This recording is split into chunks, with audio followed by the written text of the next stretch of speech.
The good, the bad, and the odd. It's a thing. Welcome to this episode of The Good, the Bad, the Odd. Your host, Mark and Sam. Hi, Sam. Hello. So, today we are covering the latest Disney movie, right? Encanto. The 60th, I think it is. 60th, 60th film. Yeah, wow.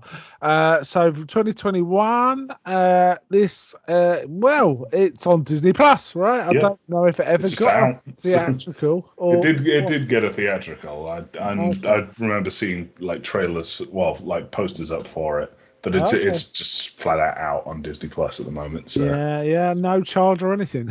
Yeah. So directed by Jared Bush and Byron Howe. Now I think he's done a few other animated ones. Like I think he did Tangled, for example. Yeah, Jared Bush. Jared Bush has been doing a lot of the previous Disney films: Zootopia, Moana, Frozen, that sort of thing. Okay. Yeah. Brian Howard's similar sort of thing. Okay, so there's some pedigree with animation. Now this is entirely CG. Well, as are most Disney offerings these days. They've kind of stopped doing 2D. Yeah, was the Princess and the Frog the last one? I think Winnie the Pooh was the last. Winnie the Pooh was the last one. Okay, all right then. So it's one of these. Now, it's a musical movie. Yep. Number of songs by Lin-Manuel Miranda, who wrote Hamilton. Famously, and he that played the character whose name eludes me, but he's basically the Bert character in Mary Poppins Returns, right? That's him too. Now, number of voice actors, I only recognise one, but I actually know two of the actors in this. I was quite surprised afterwards to find out the voice of the main character in this, who is Mirabelle, was voiced by Stephanie Beatriz, who's best known for to us Rosa Diaz. Rosa Diaz, of all people, Diaz from Brooklyn Nine-Nine. Quite a strong, stern kind of character, but I did not realise that. I thought this was a fairly young actress doing this voice, so I was quite surprised. And I also know John Leguizamo as well. Yeah. Who was Bruno. Luigi. Yeah, well, no, we don't talk about Bruno. We don't talk about Bruno, sorry.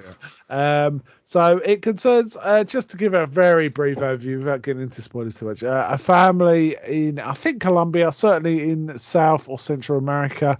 It's a Latin American family. That's about as clear as it is. So. Yeah, it's quite vague really, but they somehow something created this kind of magic house where they live, and this village grew up around them and kind of relies on them to do all this special everything. Because the family are all kind of gifted in different ways. It's very a strong, superpowered family. Yeah, in essence, it's a superpower family. The first song is a big introduction to all the different powers and members of the family. Yeah, it's quite cool. But the magic is not working right. That's the basic story. Slowly withering away. Cracks are appearing at the house. So like I say, it did premiere, but it was only a shortish run because COVID was re-emerging and things like that. It did underperform theatrically, but made a fair bit of money still. It's very successful at Disney Plus apparently. Yeah, I can imagine. And the soundtrack is topped the US Billboard charts. And apparently the song "We Don't Talk About Bruno" reached number 5 in the Billboard Hot 100. How about that? And it received 3 so much for not talking about him. Come on, and it won the Golden Globe for the best animated feature film. So it's a pretty successful all round, I would say.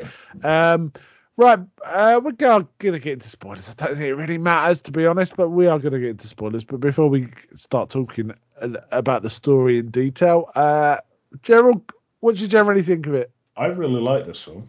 This was good fun. Really good film. I wasn't sure when I was in this. I'm not sure, but it did get me. The songs, though I can't remember them, were kind of catchy and witty. They were quite witty songs and quite interesting wordplay. And there was a bit of, not rap, but, fast words. Tongue-twisty sort of Tongue-twisty songs that was kind of a lot of fun. So I quite enjoyed it from that point of view. I thought the story was kind of interesting and not straightforward.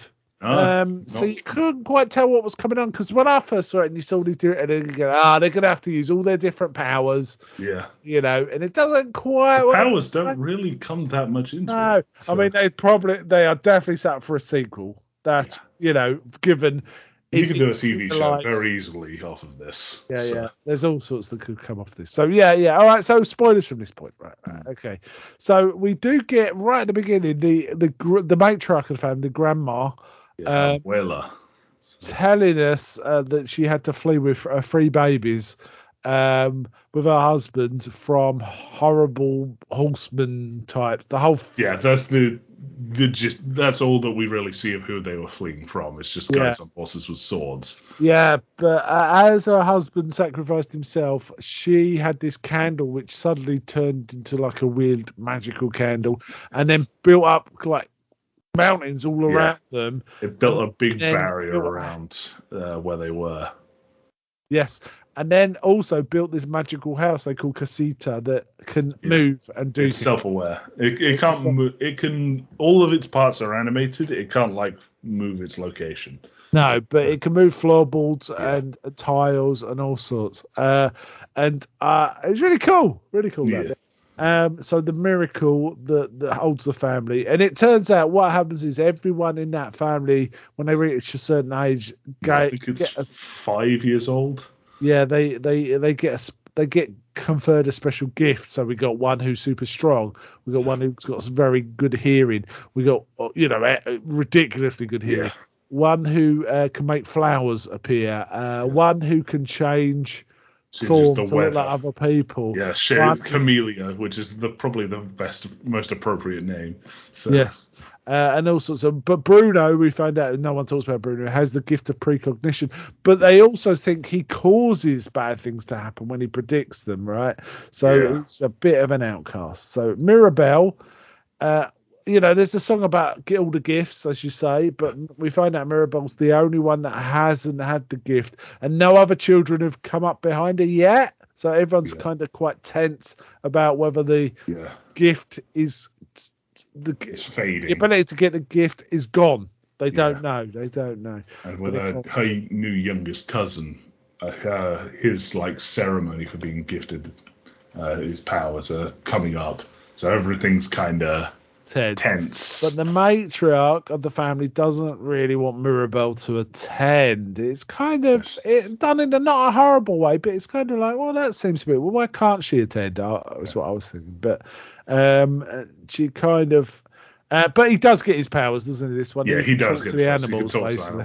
And he's got this toucan. Continuing his role as the weird bit character in every Disney film, Alan Tudyk is the toucan. Is he really? I didn't realise that. Wow. What is he? He's in all the recent Disney films. He's the chicken in Moana. He's the weird creepy Duke in Frozen, and I think he's one of the villains in Big Hero 6. Wow.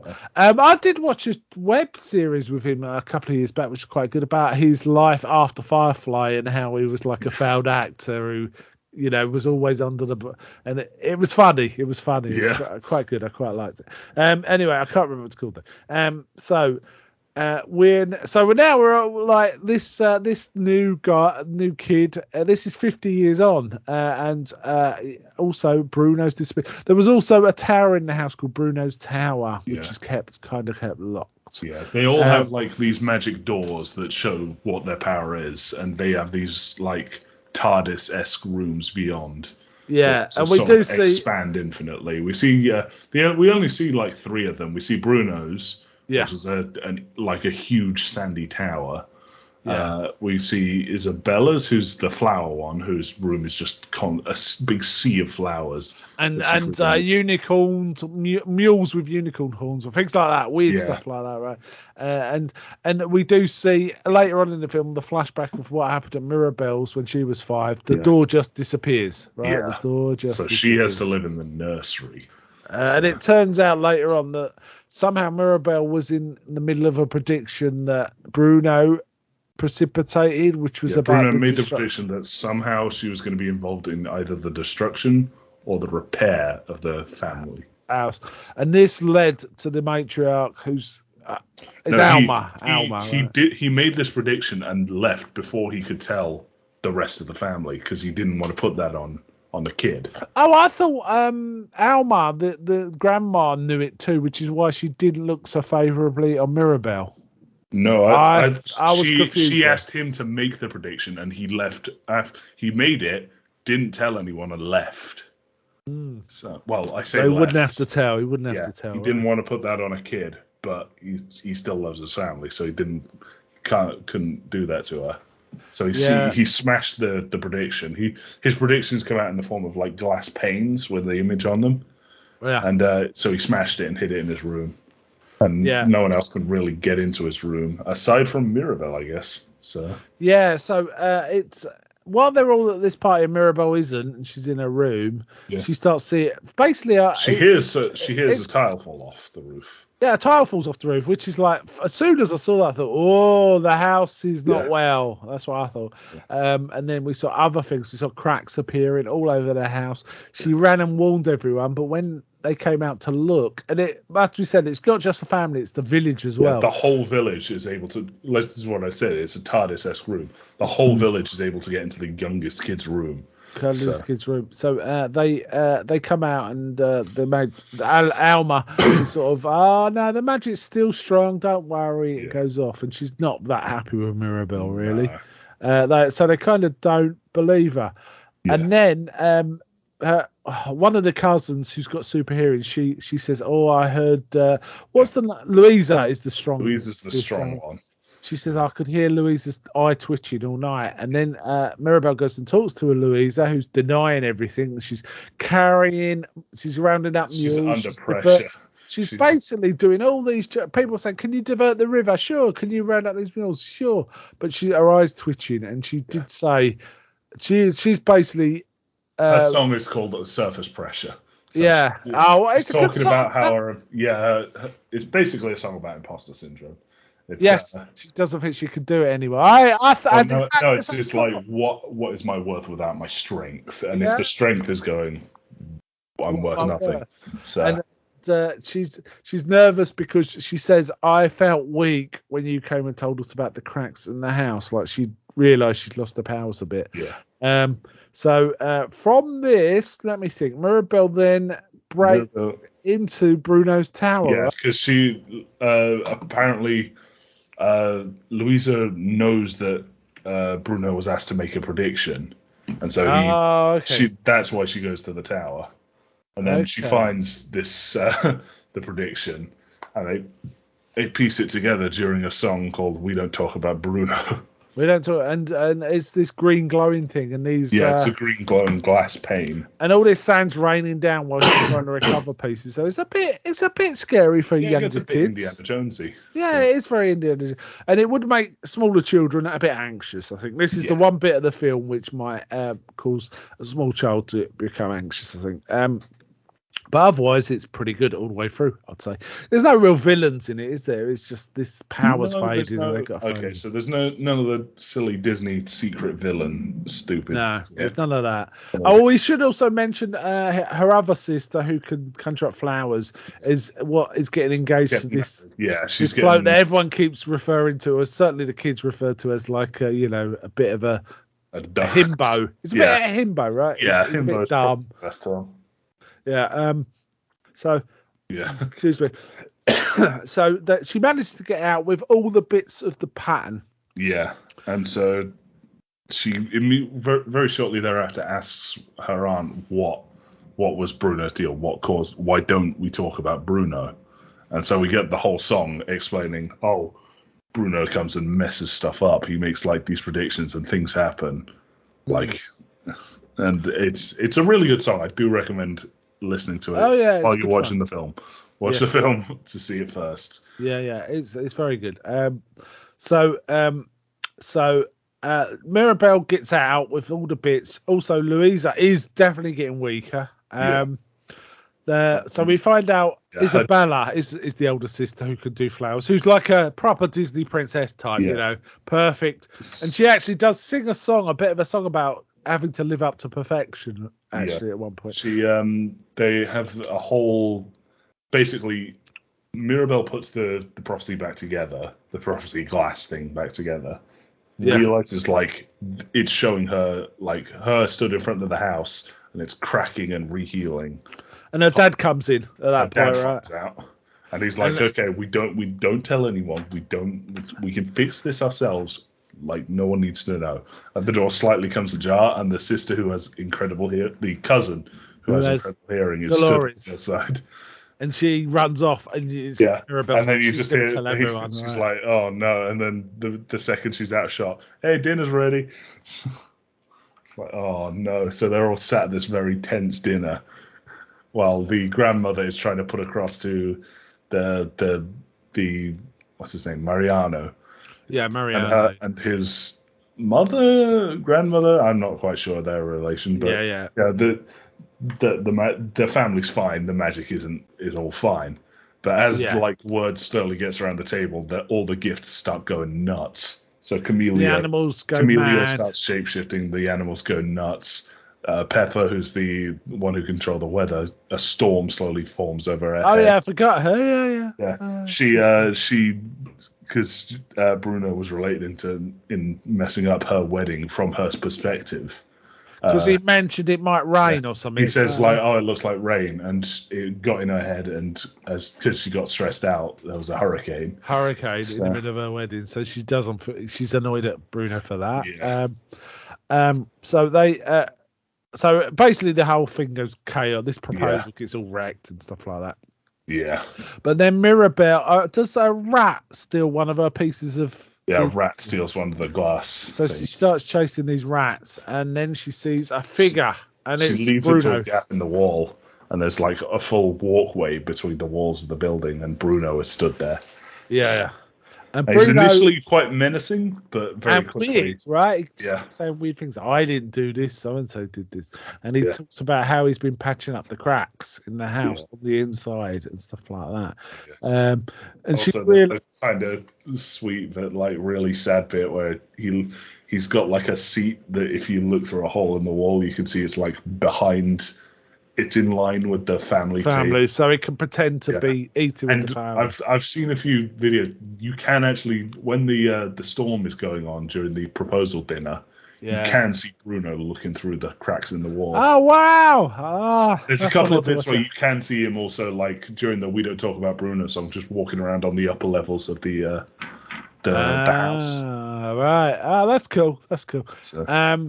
So he's also got all these trained rats, right? Yeah, he's trained rats, and he's doing, I think the term is telenovas, like Latin soap operas. He's recreating those with rats. Right, and at one point he says, maybe I need to get out of here. He's looking at these rats, and they're using his toothbrushes like shower brushes, doing their armpits and stuff with his toothbrush. Yeah. But basically, Mirabelle finds out Bruno's run away because he didn't want Mirabelle to be persecuted. He didn't want to put it all on Mirabelle with his prediction. So he left and let them think whatever they wanted. But Mirabelle says, look, we need to see the end of this vision. We need to know what's coming. Maybe it isn't as bad as we think and stuff like that. And basically they see that the house is going to be destroyed. Yeah. And they see Mirabelle embracing what she thinks is Isabella. Well, she sees her. They see her embracing someone, and then they see Isabella. So they're like, "It's Isabella, maybe, I guess." Yeah. So they think it's Isabella, but then so Mirabelle then goes to see Isabella to try and make up with her, but these two do not get on. So no, especially because Mirabelle's somewhat just ruined her proposal. Yes, like her being proposed to. But basically Isabella's like, oh well, you need to apologise and things like that, and there's all keeps being smarmy, and Mirabelle finally is like, I'm sorry, you have such a perfect life. Yeah, and that's where she does sing a song about being perfect. Right? But it's not like built off of you live perfect life. It's in her anger she makes something imperfect, and she's like, wait, I can do this. I can. Oh, what else can I do? So and it's like I've been doing that my entire life. Let me find more, sort of thing. Yeah. And it's a bonding bit for the two sisters. So. And she does confess she doesn't really want to marry Mariano. She's doing it because she thinks it will please the family rather than for herself. But this makes them embrace, which seems to make the candle come back a bit and start healing her. Yeah. And then Abuela walks in. and is very cross at everything going on here because it's a combination of, well, Mirabelle's ruined something earlier, and now she's messing up Isabella's perceived perfection. And this is while Mirabelle is trying to tell Abuela, we know how to fix it. This is how we can fix it. And Abuela's just shouting over her. And there's this whole speech about, like, okay, Louisa's not going to be strong enough. Isabella's not going to be perfect enough. You hate me, sort of thing. Yeah, we're never good enough for you, is that kind of thing. And she blames her for the faults, right? The problems. And basically the house falls down. So in my mind, I'm still not sure, is it Alma or is it Mirabelle that's causing this? Because it could be either, right? It is Alma, but the whole thing is symbolic of the family being closer together or not. Yeah. As the cracks form in the family, the cracks form in the house. Yeah, sort of. and it's When they trust Mirabelle to tell them about the cracks disappear. Ironically. Yeah. Setting up and also, as the house is falling down, Mirabelle tries to save the candle, and she does get to it. And, the house itself is helping her. Trying to help her, even though it's dying or whatever. And it's also like bustling everyone else out of the house. Like it's moving its tile floors like waves to move people out. Yeah, and she just about gets to the candle but falls to the floor. But the house manages in the last bit of itself. It manages to slide all the furniture to cover around her. Well, and then collapses on her, but she's okay because she was protected by the furniture. But the candle goes out. Yeah.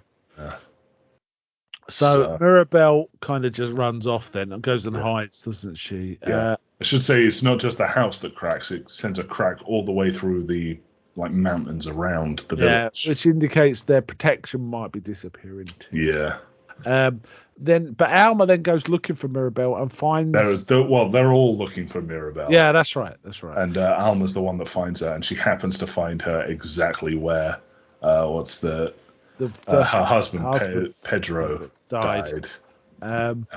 And she realizes what she's done to the family and forgets the gift isn't their powers, but it's actually the people. Yeah, so it's the family. It's the gift. Gifts are what they are, the people what they are. Yeah, it's that kind of message. We get like a whole sort of flashback just showing what happened with the husband, and also the mountain come together, and basically it's so that Abuela can come to terms with it herself and just state it out loud. It's like I'm the one that's broken this family, but with expectations. Sort of thing.